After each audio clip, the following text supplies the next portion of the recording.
नया चिप लगा के ले आए हैं, ये राहुल खान बाबा बोलेंगे।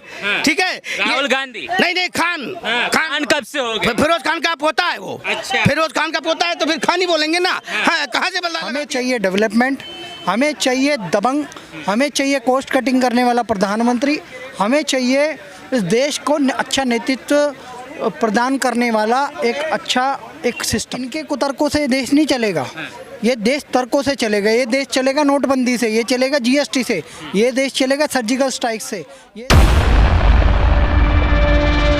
नमस्कार, एक बार फिर से हाजिर हूँ अलका टुडे न्यूज़ के साथ। देश में एक नई बहस छिड़ चुकी है, ए वन नेशन वन इलेक्शन। लेकिन जो है जनता क्या सोचती है, जनता से ही सवाल पूछते हैं और जानते हैं उनकी क्या राय है। नमस्कार सर। नमस्कार, अलका टुडे को बहुत बहुत धन्यवाद। वन नेशन वन इलेक्शन, क्या सच में देश को ज़रूरत है? अलका टुडे के माध्यम से अभी मेरे को एक आइडिया आया है, ये देश हल्का होने वाला है। वन नेशन वन इलेक्शन से, एक देश एक चुनाव से देश का जो आर्थिक भार है वो कम हो जाएगा, तो देश हल्का होएगा ही। इस देश में डेवलपमेंट करने जाते हैं मोदी जी, कहते बार बार मुझे चुनाव प्रचार के लिए उतार दिया जाता है। अब देखो हरियाणा का चुनाव, छत्तीसगढ़ का चुनाव, मध्य प्रदेश का चुनाव आने वाला है। ये मोदी चाहते हैं सब एक समय पे हो। और जैसे अब 2022 में सरकार बन गई थी योगी जी की, तो वो इलेक्शन भी दोबारा हो जाए। अब 1.5 साल, 3.5 साल या 3 साल जो भी सरकार है वो कार्यकाल आगे जो भी सरकार बने उसको संभाले। वो चाहते हैं इस देश में प्रधान से लेके पार्षद से लेके मुख्यमंत्री, विधायक, सांसद सब एक समय पे चुने जाए, प्रधानमंत्री भी एक समय पे चुना जाए। इससे हमारे देश का खर्चा बचेगा, देश को डेवलप करने में आसानी होगी। और एक समय तक बताया जाता है शायद 1960 में या 60 से पहले एक चुनाव भी था इस देश में। ये बाद में प्रक्रिया बिगड़ी है, मेरे को याद नहीं आ रहा वो सन, तब ये प्रक्रिया बिगड़ गई।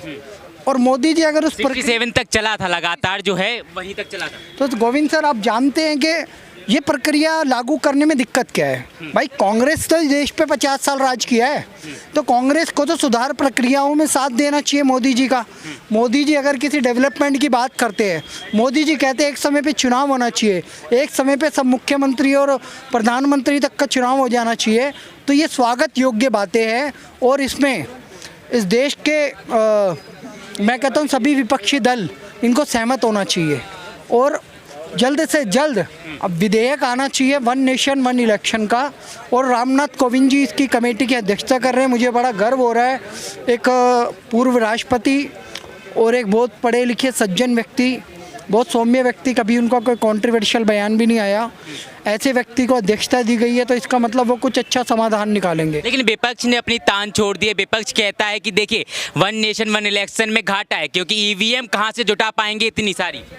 ईवीएम देखो भाई, ईवीएम पश्चिम बंगाल भी पहुंच जाती है, ईवीएम तमिलनाडु भी पहुंच जाती है, पंजाब भी पहुंच जाती है, दिल्ली पहुंच जाती है, अलग केरल भी पहुंच जाती है। यहाँ गैर भाजपा शासित राज्य आएंगे तो यहाँ भी आई जाएगी।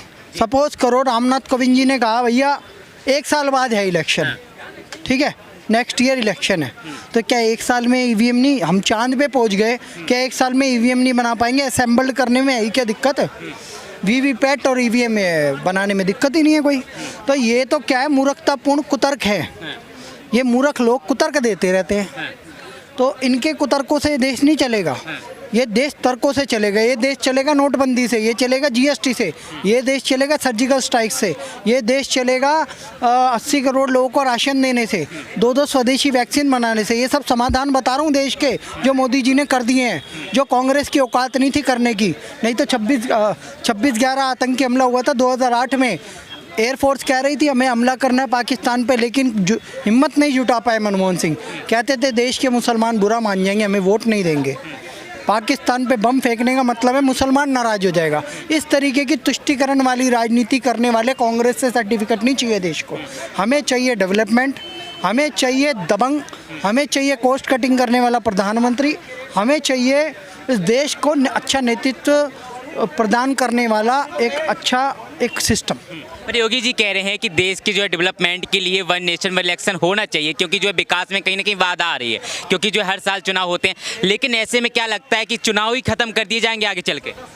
देखो, अगर ऐसा भी हो जाए तो भी कोई दिक्कत नहीं है। इंदिरा गांधी ने 18 महीने कहाँ इलेक्शन होने दिए, इमरजेंसी लगाई थी ना, पर सुधार कुछ नहीं कर पाई। विपक्ष के सारे नेताओं को जेल में डाल दिया, सेकुलर वर्ड डाल दिया संविधान में, वो भी तुष्टीकरण किया, अपने स्वार्थ के लिए किया। यहाँ मोदी जी में और बीजेपी में बस यही अंतर है, बीजेपी में और कांग्रेस में यही अंतर है, मोदी जी में इंदिरा गांधी में यही अंतर रहा।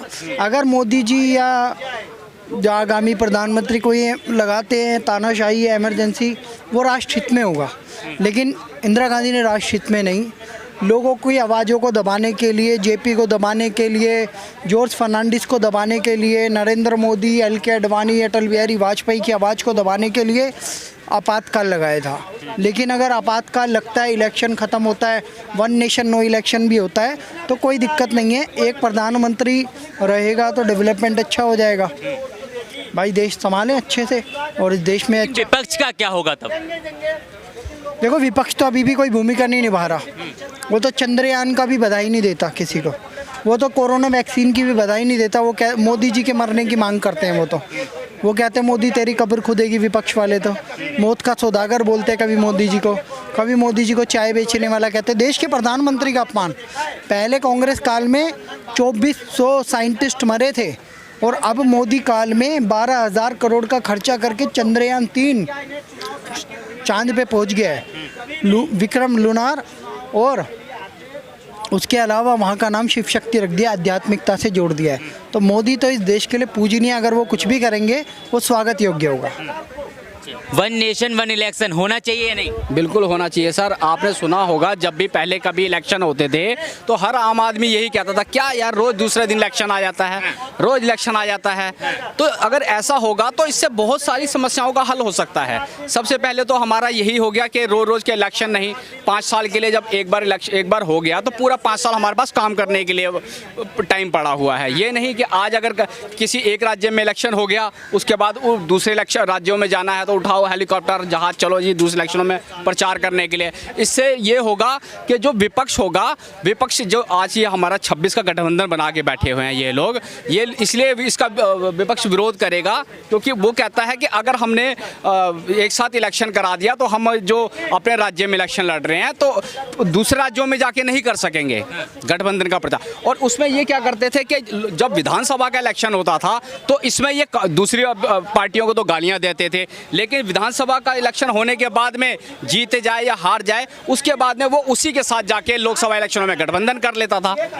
विधानसभा के अंदर पहले तो वो मान लो कि समाजवादी है, पहले वो कांग्रेस को गालियां देगी, लेकिन अगर वो जीत जाए या हार जाए, विधानसभा का खत्म हो गया, अब लोकसभा आएगा तो वो जाके कांग्रेस के साथ हाथ मिला लेगी। तो फिर तुम गाली क्यों दे रहे थे उसको? फिर अगर इतनी बुरी थी तो तुम उस टाइम गाली देते, आज तुम गठबंधन में कैसे? मैं तो कहता हूँ जनता से कि ये जो 26 का जो दल का जो विपक्ष है, इस 26 का फोटो उतार के अपने घर में रखो, और अगली बार के इलेक्शन के लिए याद रखना कि ये इलेक्शन होने के बाद में ये सभी देखना भगवा और टीका में नजर आने वाले हैं। जो आज ये भगवा और टीका में नजर आएंगे। आज ये हिंदू विरोधी बयान दिए जा रहे हैं, चाहे वो समाजवादी के अध्यक्ष हैं, चाहे स्वामी प्रसाद मौर्य कह तो रहे हिंदू कोई धर्म नहीं, धोखा है। चलो वही मैंने कहा ना, बहुत सारे बयान दिए जाते हैं उनकी तरफ से, क्या और भी बाकी सब हिंदू विरोधी बयान ही देते हैं। लेकिन जब बीजेपी में थे तब बढ़िया चल रहा था, राम जो है राम और कृष्ण की मूर्ति लेकर जाया कर। विपक्ष की तो मजबूरी है, विपक्ष सारा लगा हुआ है वन साइड वोट करने के लिए। अभी आप देख रहे हो कुछ एक दो मुहा अपना चरित्र बता रहे हैं कि एक तरफ से तो कहते हैं कि हिंदू ऐसा है और वैसा है, और दूसरी तरफ टीका लगा के जाते हैं वो। तो कहने का मतलब, और सबसे बड़ी बात है कि देश का जो हमारा पैसा है, इतना फौज बार बार कभी यहाँ से इलेक्शन खत्म होगा दूसरे राज्यों में लेके जाओ, वहाँ पर जाके सारा इंतजाम करो, रोज गलियों में स्पीकर। और सबसे बड़ी विपक्ष को तो फंडिंग इकट्ठे करने में मुश्किल होती है ना, वो इसीलिए चाहते हैं कि बार वन नेशन वन इलेक्शन आना चाहिए। बिल्कुल बिल्कुल बिल्कुल आना चाहिए। ये तो खुशी की बात है, बिल्कुल खुशी की बात है।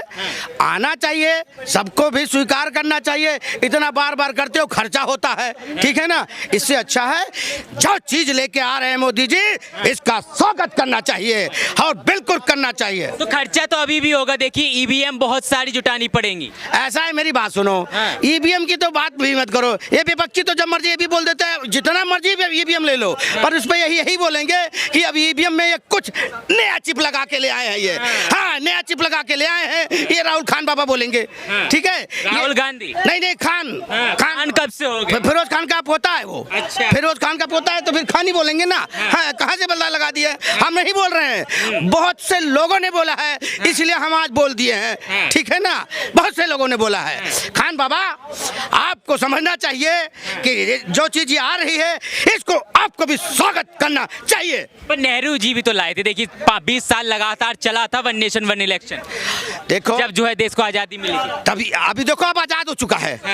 अब आजादी लेना हमें विपक्षियों से कि ऐसा ना हो गड़बड़ हो जाए आगे। आजादी विपक्षियों से लेना है, इसलिए भी जरूरी है आजादी लेना है इनसे, क्योंकि अब ये जिस तरह ये काम जो कर रहे हैं ना, इनके काम में कहीं ना कहीं इस देश को ही बर्बाद कर देंगे ये राहुल खान बाबा। वो तो कह रहे घोटाला हुआ करेगा अगर ऐसा हो गया तो। हाँ घोटाला हुआ करेगा, इनका टाइम जब आ जाएगा तो क्या चौटाला हुआ करेगा? है सब चौपट होगा, इनके टाइम पे सब चौपट हो जाएगा। 10 मोदी जी के 9 साल बढ़ के बिल्कुल बेमिसाल मिसाल।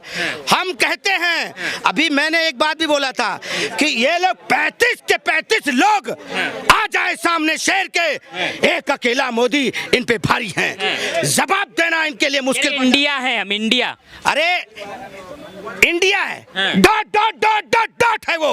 हाँ ये है, ये इसे डॉट डॉट बोलो, इंडिया नहीं बोलना है। अभी इंडिया देखा, अपने हिंदुस्तान को ही उल्टा बोलते हैं हम। इंडिया ये उनका दिया हुआ वर्ड है, क्या नाम है इसका, अंग्रेजों का। हमारा हिंदुस्तान है, हमारा भारत देश है, ये है ये। कौन सा हिंदुस्तान? स्वामी प्रसाद मौर्य कह रहे हैं कि हिंदू कोई धर्म नहीं है, सिर्फ धोखा है। स्वामी प्रसाद मौर्य एक धर्म के नाम पे धोखा है। हाँ वो एक धर्म के नाम पे अगर वो कुछ भी है, वो एक धब्बा है इंसान के नाम पे। मैं तो ये कहूंगा जो ऐसी चीजों पे टिप्पणी करते हैं ये, और इन पे अभी जूता ही पड़ा था, सुधर जाओ। बीजेपी नहीं सुधार पाई, रामकृष्ण की मूर्ति लेकर चलते थे भाषण में, लेकिन आज देखिए बयान बदल कर आ रहे हैं। देखो ये समझ लो, ये वो हैं भिन्न पेंदी के लोटा जैसे नीतीश कुमार हैं, ये सुधर जाएं, नहीं तो इनका नाम पता है स्वामी प्रसाद मौर्य से है संकटा गाजोधर, तुम्हारा यही नाम बढ़ेगा फिर। सुधर जाओ, बता रहे हैं तुमको हम। इनके बातों का कोई वो नहीं है। अभी जहाँ गए जूता पड़ा सिर पे, कभी ये रामचरितमानस पे टिप्पणी करते हैं, कभी कुछ पे टिप्पणी करते हैं। आप ये बताओ कभी कोई इंसान अपने धर्मों को टारगेट करेगा? अरे तुम हिंदू नहीं हो क्या हो यार, कम से कम ये तो देखो किस चीज पे टारगेट कर रहे हो, ये भी तो देखना चाहिए था। जो भी चीज आज की डेट में हम खुला सांस ले रहे हैं, जी रहे हैं, तो सबसे बड़ी बात है मोदी जी के नेतृत्व में बहुत ही काम अच्छे हुए हैं और आने वाले समय पे और भी अच्छे होंगे।